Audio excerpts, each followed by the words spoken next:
Berikut ini beberapa settingan wajib yang biasa saya lakukan di HP Samsung, terutama untuk HP yang baru dibeli. Oke teman-teman, langsung saja kita masuk ke tutorialnya. Pastikan teman-teman simak video ini sampai selesai. Oke, langsung saja kita masuk untuk settingan yang pertama. Biasanya saya akan setting di bagian keyboard ya teman-teman ya. Nah, jadi kita langsung aja masuk ke pengaturan. Kemudian di sini teman-teman silahkan lihat di bagian manajemen umum. Lalu di sini setelah kita masuk di bagian manajemen umum, teman-teman bisa lihat di sini ada yang namanya pengaturan keyboard.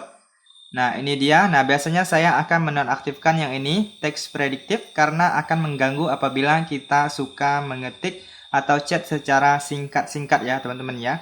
Kemudian selanjutnya saya akan mengaktifkan yang ini, toolbar keyboard ini pasti saya aktifkan.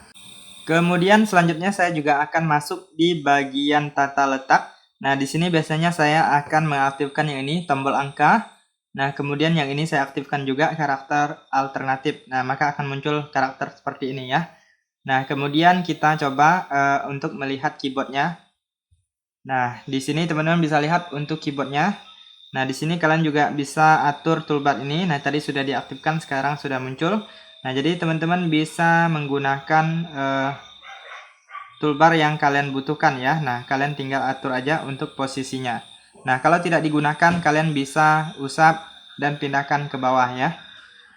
Nah, di sini saya akan menyusun untuk menu-menu yang sering saya gunakan. Nah, misalnya yang ini, papan klip, kemudian ini juga. Nah, seperti itu kalian sesuaikan aja dengan kebutuhan kalian. Oke, kita lanjut untuk settingan selanjutnya, yaitu mengatur tata letak layar depan ya. Nah, di sini langsung saja masuk ke bagian seperti ini. Kalian bisa klik dan tahan seperti ini, tahan lama, ataupun usap dua jari juga bisa. Nah, kemudian klik pengaturan. Nah, di sini ada yang namanya tata letak layar depan. Nah, di sini saya akan mengatur, biasanya saya hanya pilih yang ini, hanya layar depan. Kalian sesuaikan aja dengan selera kalian. Nah, kalian bisa juga pilih layar depan dan layar aplikasi. Nah, tampilannya berbeda ya. Nah, kalau sudah, kalian bisa klik gunakan. Kemudian saya lanjut lagi setting di bagian selanjutnya, yaitu di bagian yang ini ya, teman-teman ya. Nah, yang ini Google Discover. Nah, seperti ini kalau kita usap ke samping, itu ada Google Discover ya. Nah, jadi kalau tidak suka, bisa dinonaktifkan. Kalian masuk di bagian pengaturan yang tadi. Nah, pilih yang ini. Yang ini kalian klik. Jadi kalian bisa aktifkan ataupun nonaktifkan ya. Nah, di sini ada Google Discover dan Samsung Free. Nah, jadi kalau teman-teman yang tidak suka bisa dinonaktifkan, tetapi kalau kalian yang suka baca artikel dari Google, kalian bisa aktifkan saja, tidak masalah. Itu sesuaikan dengan kebutuhan. Nah, kemudian kita lanjut lagi untuk setting yang selanjutnya masih tetap di bagian yang sama. Nah, yang ini usap ke bawah untuk panel notifikasi, yang ini kalian aktifkan. Nah, jadi biasanya kalau kita mau lihat notifikasi itu kan kita usap dari atas seperti ini ya, teman-teman ya. Nah, jadi kalau kita mengaktifkan settingan yang tadi, kita usap aja dari bawah atau dari tengah seperti ini, sudah bisa. Jadi jari kita nggak perlu jauh-jauh ke atas ya. Nah, jadi kalau belum diaktifkan, kalian coba masuk ke pengaturan yang tadi. Nah, di sini teman-teman silahkan klik di bagian yang ini, usap ke bawah untuk panel notifikasi. Nah, yang ini kalian aktifkan, maka sudah bisa digunakan. Oke, kita lanjut untuk settingan selanjutnya, namanya adalah kecerahan adaptif. Nah, pasti teman-teman pernah dengar untuk yang namanya kecerahan adaptif ini ya. Nah, jadi HP kita akan menyesuaikan dengan cahaya di sekitar kita ya, teman-teman ya. Jadi kecerahannya itu apabila di tempat yang terbuka atau terang, itu biasanya layarnya akan menjadi lebih cerah ya, teman-teman ya, agar kita bisa membaca layarnya. Kemudian kalau di daerah yang gelap, itu biasanya layarnya juga ikut gelap ya teman-teman ya. Jadi untuk kenyamanan mata kita ya, jadi layarnya akan beradaptasi dengan cahaya di sekitarnya. Nah, untuk mengaktifkannya kalian masuk ke pengaturan. Di sini teman-teman silahkan klik di bagian tampilan. Lalu di sini ada yang namanya kecerahan adaptif. Nah, di sini kalian aktifkan saja, maka sudah bisa digunakan ya. Nanti teman-teman bisa tes di luar ruangan ataupun di tempat yang gelap ya. Oke, kita lanjut lagi. Untuk settingan selanjutnya adalah waktu tunggu tampilan layar. Nah, biasanya untuk HP yang baru beli itu default atau bawaannya itu waktu layarnya sangat singkat sehingga layar HP kita lebih cepat terkunci ya. Nah, jadi kita bisa sesuaikan dengan kebutuhan kita ya, teman-teman ya. Nah, jadi masuk ke pengaturan. Di sini kalian masuk lagi di bagian yang tadi, yaitu tampilan. Nah, di sini kalian gulir ke bawah, kalian klik di bagian waktu tunggu tampilan layar. Nah, di sini biasanya 15 detik. Nah, jadi teman-teman silahkan sesuaikan aja dengan kebutuhan kalian ya, teman-teman ya. Biasanya saya akan mengubah ke 5 menit ya. Nah, kalian sesuaikan aja dengan kebutuhan kalian. Oke, kita lanjut untuk settingan berikutnya adalah mengaktifkan kunci layar. Nah, menurut saya settingan ini sangat wajib sekali untuk diaktifkan demi menjaga keamanan HP kita. Nah, langsung saja kita masuk ke pengaturan.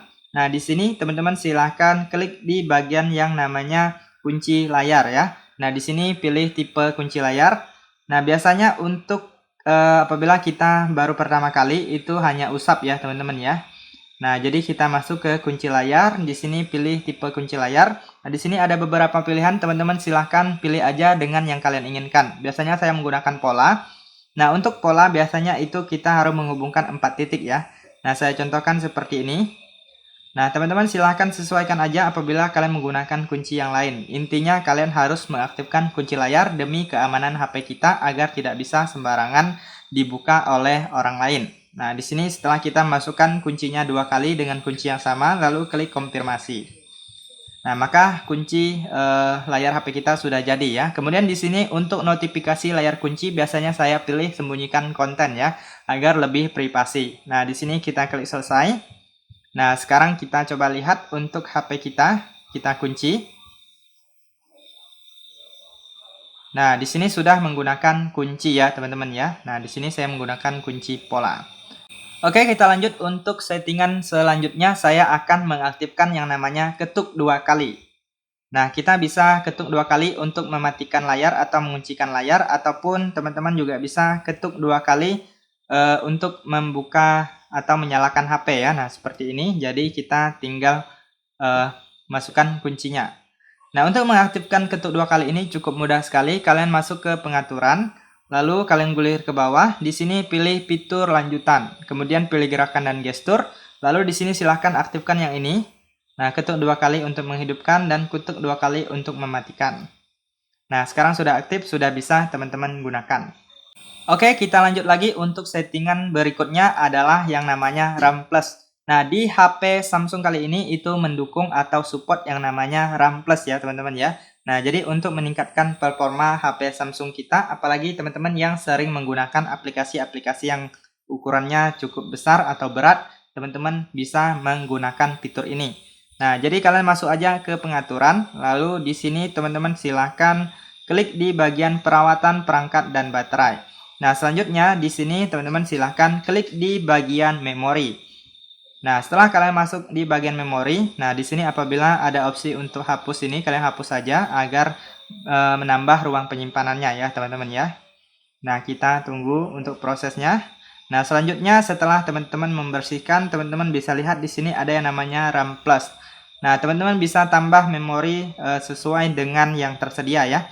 Nah, jadi teman-teman tinggal pilih aja. Nah, kemudian selanjutnya setelah teman-teman pilih, kalian klik mulai ulang. Nanti HP kalian akan di restart, lalu akan menyala lagi. Nanti untuk RAM-nya akan berpindah sesuai dengan yang teman-teman pilih ya. Nah, jadi kalian tinggal coba aja untuk menambah RAM-nya. Nah, di sini saya tidak klik mulai ulang karena saya akan melanjutkan tutorial. Nah, teman-teman silahkan coba aja.